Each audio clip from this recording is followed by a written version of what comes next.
कक्षा 11वीं विषय गणित।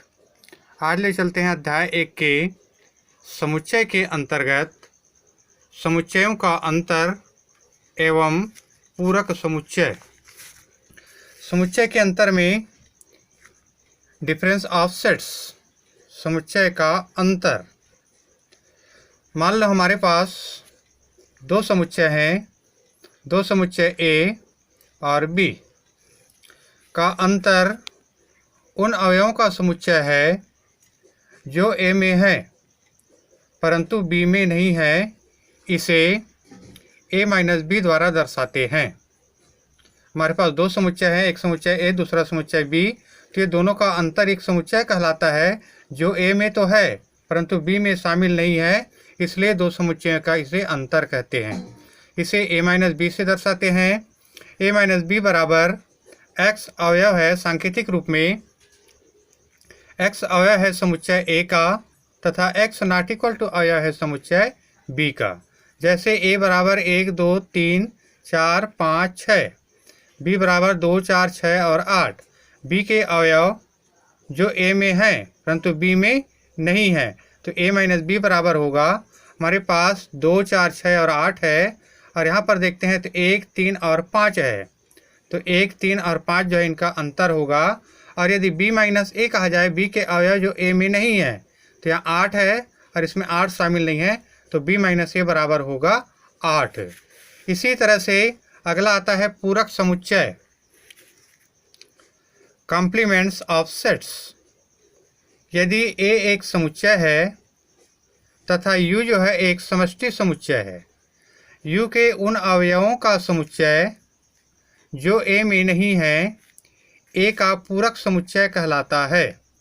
अर्थात u माइनस a का पूरक है। इसे a इसके ऊपर में एक डैश का चिन्ह से प्रकट करते हैं या प्रदर्शित करते हैं। u और a में अंतर। यदि हमारे पास u बराबर a b c d e f g h, तो निम्न के पूरक ज्ञात कीजिए। a का पूरक a b c, तो a का पूरक बराबर होगा, जैसे u बराबर है a b c d e f g h।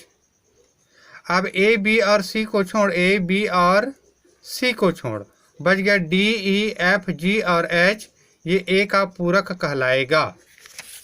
इसी कड़ी में आपका आता है अगला प्रश्नावली 1.5। प्रश्न क्रमांक 1 है, मान लीजिए कि आपको दिया गया है u बराबर 1 2 3 4 5 6 7 8 9। a बराबर दिया है 1 2 3 4, b बराबर 2 4 6 8, c बराबर 3 4 5 और 6। a का पूरक ज्ञात करना है। पहला क्वेश्चन है, तो आपको दिया गया है समष्टि समुच्चय u बराबर 1 2 3 4 5 6 7 8 9। a बराबर 1 2 3 4, तो a का पूरक बराबर होगा u माइनस ए।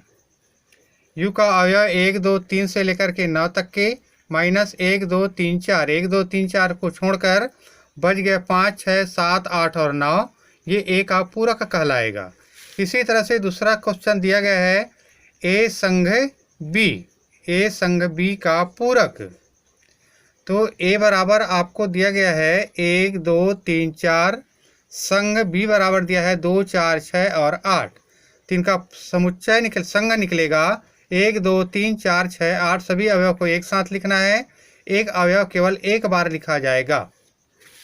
तो ये हो गया a संग b का पूरक बराबर u माइनस ए संग b। u का मान 1 से लेकर के 9 तक का, माइनस a संग b निकला है 1 2 3 4 6 और 8।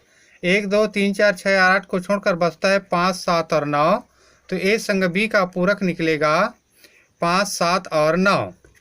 क्वेश्चन नंबर 2 है, यदि u बराबर a b c d e f g h, तो निम्न के पूरक ज्ञात कीजिए। अभी इसको मैंने बताया था, a बराबर a b c, b बराबर d e f g, c बराबर a c e और g, d बराबर f g h और a। u बराबर आपको दिया है a से लेकर के h तक के छोटे अक्षरों में अंग्रेजी अल्फ़ाबेट का, a बराबर a b c। a का पूरक होगा u माइनस ए तो ए बी सी डी लेकर के एच तक के माइनस ए बी सी, तो आएगा डी ई एफ जी और एच। प्रश्न क्रमांक 3, प्राकृत संख्या को सार्वत्रिक समुच्चय मानते हुए निम्न के पूरक ज्ञात कीजिए। पहला दिया है x, जहाँ की x एक प्राकृत सम संख्या है।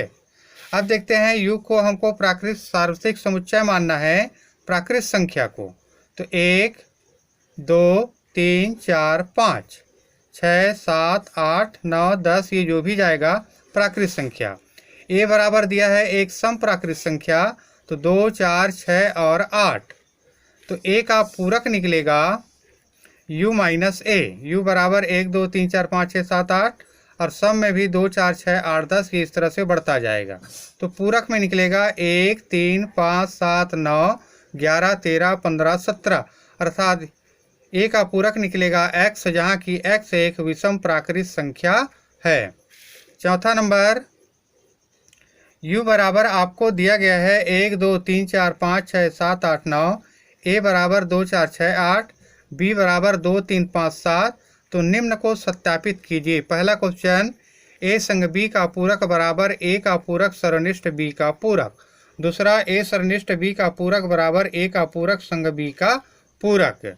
आपको दिया गया है u बराबर 1 2 3 4 5 6 7 8 9, a बराबर 2 4 6 8 और b बराबर 2 3 5 और 7। अब इसका हल ज्ञात करना है, तो a डैश a का पूरक बराबर u माइनस a। u बराबर 1 2 3 4 5 6 7 8 9 माइनस पूरक 2 4 6 और 8, तो a का पूरक निकलेगा 2 4 6 8 को छोड़कर बचा 1 3 5 7 9। b का पूरक निकलेगा u माइनस b। u बराबर 1 2 3 4 5 6 7 8 9, b बराबर 2 3 5 7, 1 4 6 8 9। अब निकाल देते हैं a संग b। a का मान निकला है 2 4 6 8, संग b का मान 2 3 5 7, तो आएगा पूर्व संग निकालेंगे तो 2 3 4 5 6 7 8, और सर्वनिष्ठ निकालेंगे इसी का a सर्वनिष्ठ b, तो 2 4 6 8 सर्वनिष्ठ 2 3 5 7, दोनों में उभयनिष्ठ कौन है 2 है।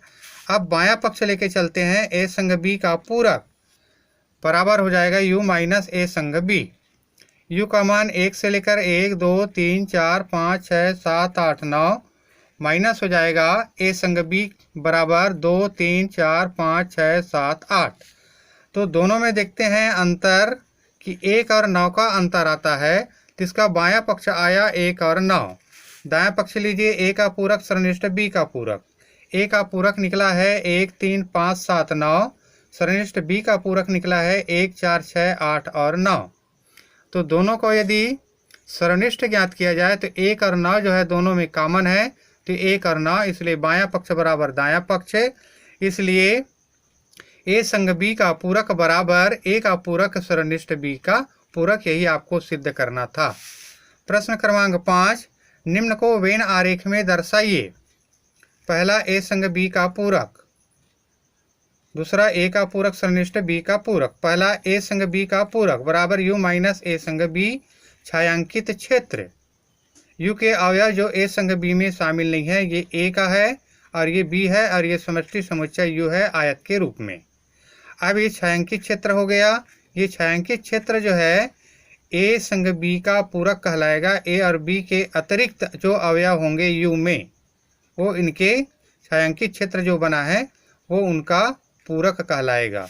इसी तरह से a सर्वनिष्ठ b का पूरक बराबर u माइनस a सर्वनिष्ठ b। यहाँ पर भी छायांकित क्षेत्र पूरा भाग, केवल जहाँ पर दोनों का सम्मिश्रण भाग है ये भाग आपका खाली रहेगा, बाकी पूरा छायांकित भाग जो है a सर्वनिष्ठ b का पूरक कहलाएगा। a सर्वनिष्ठ b का पूरक। इसी कड़ी में आगे की ओर बढ़ते हैं। प्रश्नावली 1.6, ये इनका अनुप्रयोग है, समुच्चयों का अनुप्रयोग। यदि x और y दो समुच्चय ऐसे हैं जहाँ nx बराबर 17, ny बराबर 23 तथा nx सर्वनिष्ठ b बराबर 38 हो, तो nx सर्वनिष्ठ b का y का मान ज्ञात कीजिए। आपको दिया है nx बराबर 17, ny बराबर 23 और ns संग y बराबर 38, एन ए सरनिष्ठ वाई का मान ज्ञात करना है। हमको मालूम है कि सूत्र होता है एन ए संग एक्स संग वाई बराबर एन एक्स धन N Y minus N X सरनिष्ठ वाई। मारते जाइए, इसका मान 38 बराबर 17 धन 23 ऋण एन एक्स सरनिष्ठ वाई। पक्षांतर कर दीजिए, 17 और 23 हो जाएगा 40 माइनस एन एक्स सरनिष्ठ वाई। पक्षांतर करने पर एन एक्स सरनिष्ठ वाई बराबर 40 ऋण 38 या एन एक्स सरनिष्ठ वाई बराबर 2, अर्थात इसमें 2 अवयव जो है दोनों में शामिल है। इसी तरह से इसी कड़ी में क्वेश्चन नंबर 4 आता है, 400 व्यक्तियों के समूह में 250 जो है हिंदी बोलते हैं, 200 व्यक्ति अंग्रेजी बोलते हैं। कितने व्यक्ति हिंदी तथा अंग्रेजी दोनों बोल सकते हैं ज्ञात करना है। 400 टोटल व्यक्ति है। मान लो अंग्रेजी बोलने वाले व्यक्तियों का समुच्चय ए, हिंदी बोलने वाले व्यक्तियों का समुच्चय हमने मान लिया बी। तो एन ए बराबर 200 हिंदी अंग्रेजी बोलने वाले, एन बी बराबर हिंदी बोलने वाले 250 और कुल व्यक्ति जो है एन ए सरनिष्ठ ए संग बी बराबर 400। एन ए सरनिष्ठ बी का मान ज्ञात करना है। हिंदी और अंग्रेजी कितने लोग बोलते हैं। सूत्र होता है एन ए संग बी बराबर एन ए धन N A N B minus N A सरनिष्ठ बी। 400 व्यक्ति टोटल, एन ए संग बी, एन ए का अवयव 200, एन बी का 250 माइनस एन ए सरनिष्ठ बी। पक्षांतर करने पर एन ए सरनिष्ठ बी बराबर 450 ऋण 400 बराबर 50 व्यक्ति ऐसे हैं जो हिंदी और अंग्रेजी दोनों बोल सकते हैं।